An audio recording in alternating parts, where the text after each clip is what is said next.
Now, I want to talk a little bit about this IAEA report that finally came out today. And as is to be expected, it didn't say all the things the media promised you it was going to say. It doesn't say that Iran has a nuclear weapon. It doesn't say that Iran is enriching uranium to weapons-level degrees of enrichment. All it says is that Iran has some Krytron switches, which are used for a lot of things besides nuclear weapons, and they have facilities for testing explosives, which, as a nation on the verge of being invaded, yeah, they're going to have that. Most of what is in this report that is being used to try and sell you a war with Iran comes from what is called the laptop of death. This is a laptop computer that showed up in 2004 where somebody literally walked into the U.S. government and said, here, this is an Iranian laptop. I wouldn't lie to you about that. And, of course, on the laptop was all kinds of information about how to build a nuclear bomb. There's absolutely no provenance that it came from Iran. In fact, it originally sourced from the MEK, which is supposed to be this terrorist group. So when was the last time a terrorist group came in and handed you a laptop that allowed you to attack your worst enemy here? Basically, most people who've studied this situation say this laptop came from the Mossad. This reeks of the same kind of planted, phony information that was used to trick us into the war with Iraq. The Niger yellow cake documents, which were horribly poor forgeries. Wrong signature, wrong letterhead, wrong dates, wrong code numbers. Everything was wrong about them. But this whole laptop of mass destruction, it's this one item that showed up. The entire case for attacking Iran rests on this one laptop, and there's absolutely no evidence that it came from Iran to begin with. It's one of those too convenient things. You ever read the book or see the movie The Orient Express, where the detective Hercule Poirot was looking around the murder scene and he's saying, there are too many clues in this room, which is, of course, what leads him to understand. He's looking at a staged setup. And that's what's happening here. This laptop of death, they've been trying to use this since 2004 to sell people on a war with Iran. The good news is it looks like they didn't get any traction. Nobody's jumping up there with the pom-poms and saying, yes, let's throw our children onto the Iranian bayonets. And even within Israel, their people are fed up with their government. There's a huge protest and strike getting ready to crank up over there. Netanyahu wanted a war to distract him and say, you can't strike on me now. We're going to send the Americans to war on Iran. And the Israeli people are saying, that really is kind of a dumb idea. And I don't think it's going to work. But, of course, that did not curb the enthusiasm of Israel's prostitutes here in the United States of America, because Jeffrey Goldberg is out there screaming that Obama has sent missiles against Iran. Forget about invasion or airstrikes and stuff. We've got those big missiles and the silos and the submarines. Let's just whip those up and wipe out Iran. Why? Because it's there. And to show you just how desperate they're getting out there, Netanyahu came out today basically as broad-range support for a new attack on Iran has faded away. Netanyahu came out and said, well, Israel might be forced to go it alone on the Iran attack. Nonsense. Nonsense. I've got stronger words I would use here, but we'd lose the license on this radio transmitter. It's nonsense. Israel never fights their own wars. They never have. They get other people to fight their wars for them. Like when they tried to sink the USS Liberty and blame Egypt for it, the dancing Mossad agents at the World Trade Towers on 9/11. What Israel wants to do, what Netanyahu wants to do, is to attack Iran now, so that when Iran retaliates, they have to come through Iraq, which is filled with American kids in uniform. That's what Israel wants to do. They're not going to go it alone. They're going to attack Iran and then let the American kids catch the bullets. Because that's the way Israel operates these things. As Gene Simmons would put it, that's what the Gentiles are for. All right, we're going to take a break for news and commercials. We will be right back. Here is your host, Michael Rivero. And aloha, America. Welcome back to the show here. Hour number 2, we're talking about this, it looks like it's fizzling push for war with Iran. The IAEA report came out, and the only information in it that seems condemnatory of Iran is information that was gleaned from this laptop that showed up miraculously in 2004. somebody from this known terrorist group walked into the U.S. and said, "Here, have a laptop. It's from Iran. Trust me, I wouldn't lie to you." And it was loaded with all sorts of information, which the Bush administration and the Obama administration have been waving at us, trying to say, see, we have to go attack Iran. Russia continues to say basically that what the IAEA has found comes down very simply to Iran has no bomb. They are not building a bomb. They're not enriching the uranium to make a bomb. They pose no threat. Because Russia, like every other sane nation on planet Earth, understands that of the three, Iran, Israel, and the United States, Iran is the only one not constantly attacking and invading their neighbors. Meanwhile, there's been kind of an interesting development. As you're probably already aware, the only nuclear power that's actually in the Mideast is Israel. They have been making nuclear weapons for quite some time. They got a lot of their early fissionables from the United States of America. They got a lot of heavy water from Great Britain. That story was breaking just a little while ago. Mordecai Vanunu basically got pictures of their bomb factory and made them public.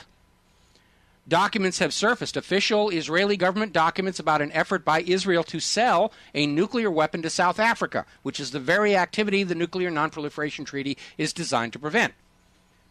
And whereas Iran and the United States have signed the Non-Proliferation Treaty and allow IAEA inspections, Israel has not. Well, now there's a rather interesting aspect to this. The gentleman who invented the neutron bomb has gone public saying that Israel has hundreds of those as well. What is a neutron bomb? Well, basically, when you have a conventional nuclear weapon, like a fission bomb or a thermonuclear bomb, there's a big loud bang, everything gets radioactive, things go up in smoke, and you get this big black zone on the ground that you have to stay out of for a while. That's conventional bomb. Starting in the I think it was the late 1970s, the United States started developing what was called the neutron enhancement weapon. This is a form of atomic bomb that doesn't have a big explosion to it, but it's designed to basically put out a burst of neutron radiation that will kill all living things within its blast zone, but not damage the facilities, the buildings, the roads, the infrastructure, the rails, whatever. It is a bomb that is obviously intended for the purposes of conquest and invasion. Because when you design a bomb that kills the people but leaves the cities intact, you're obviously planning on using those cities. And so that's what this weapon is, and it was very controversial at the time simply because it's obviously an offensive weapon. There's nothing defensive about a neutron bomb. A neutron bomb is a weapon of invasion. I'm going to kill all the people in your country because you got some cool stuff in your country we need. And the guy who developed them has basically come out and says that he knows Israel has quite a few of them. It is a weapon designed to kill Arabs without permanently contaminating the land or wrecking the cities here. And again, the reaction to this news in the United States government, the United States media is, well, we go over here and talk about, Herman Cain has another woman screeching at him about that stuff. We're constantly being harangued that we have to be concerned about Iraq's nuclear weapons, which they didn't have, and Iran's nuclear weapons, which they didn't have. But we have a nation that has nuclear weapons, including weapons designed to kill people without destroying the cities that they live in, with a known history of belligerency. And our government refuses to acknowledge it. They won't even admit Israel's a nuclear power because that would make all the money they're taking from you and giving to Israel illegal under the Symington Amendment and the Glenn Act.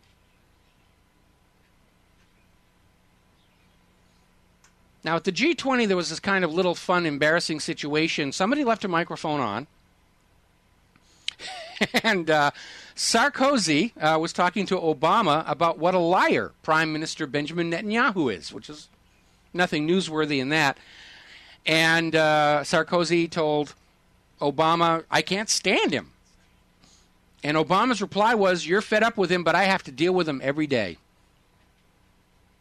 So that's what they really think about Netanyahu. And that probably is the reason why he's not getting the support for this attack on Iran, because Obama's smart enough to understand that Israel may start this war with Iran, but Israel's going to expect the U.S. to finish it, to clean it up, because that's the way Israel's always operated. All righty, let's see. We're still looking at the situation where Israel hijacked these two aid ships in international waters again, boarded the ships and kidnapped all of the aid workers on there, took them into Israel and has them basically in prison. Apparently some of these people were being beaten. And Israel says they'll release them as soon as they sign a confession that they entered Israel illegally. Which is nonsense. They didn't enter Israel illegally. They weren't in Israel. Israel dragged them in. It's like that old Ron White routine about being drunk in public. And he says, hey, I was drunk in a bar. They threw me in public. And so that's what's going on. Israel's trying, signs the papers. It's an old Cheech and Chong routine where they're watching this old movie about the Nazi and says, why won't you sign the papers, old man? And the kid says, because you've broken my hands. That's how absurd this whole thing is. We'll let you go. We kidnap you, take you into Israel, and we'll let you go as soon as you admit that you entered Israel illegally. It's absurd. I don't even know why Israel's bothering with that pretense. Meanwhile, the United Nations is reporting that there has been a 40% rise in settler violence against the Palestinians this year.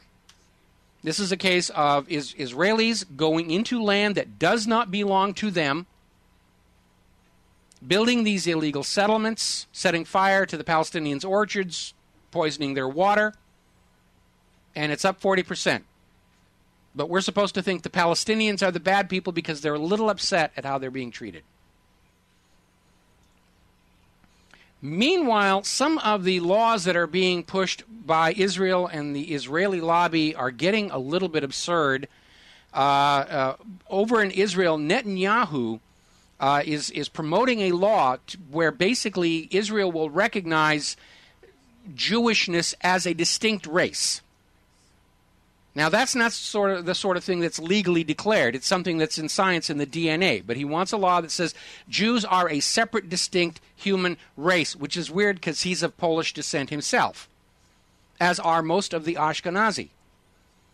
And these Ashkenazi Jews are not descended from the biblical Hebrews. They're not descended from the Israelites. They're descended from the Khazars, who converted to Judaism in 800 AD. And so they're trying to rewrite science with legislation, which is kind of like when you have these laws that say you have to teach creationism in science classes. Creationism isn't science, it's religion. And you've got Sunday schools and churches to teach that in.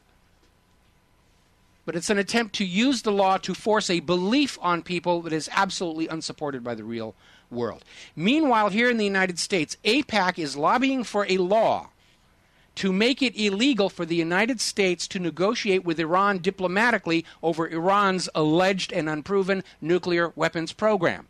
AIPAC wants a law that says when America acts, it has to be military. You're not allowed to talk to them. Just come out of your corner swinging at them and kill them all for us. Now, they're still trying to push this issue of Palestinian statehood through the United Nations.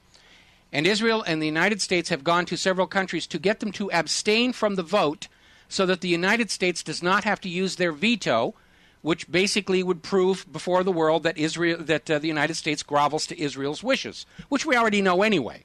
But for some reason, the United States doesn't want to have to be thus publicly embarrassed, and they're putting a lot of pressure on other countries to abstain so that the measure won't pass and the U.S. doesn't have to veto. And then Obama could say, I didn't veto Palestinian statehood. It wasn't up to me. I had nothing to do with it. Just like I had nothing to do with those American pilots in those French planes bombing Libya. One of the countries that has agreed to abstain in order to placate Israel and the United States is Great Britain. And now it has provoked a backlash in their own government because the Tories are saying that if Great Britain abstains in the Palestinian United Nations vote, it is going to have serious repercussions at home because their people, the British subjects, are coming to understand no government can serve two masters, and a government that is serving Israel is not serving the people. And they're fed up with it. They're fed up with their government rolling over belly up every time Israel says to. So this davening to Tel Aviv is going to have some serious consequences for a lot of governments who have sold their souls and your wealth and children to Israel over the years. We're going to take a break for commercials. We'll be right back.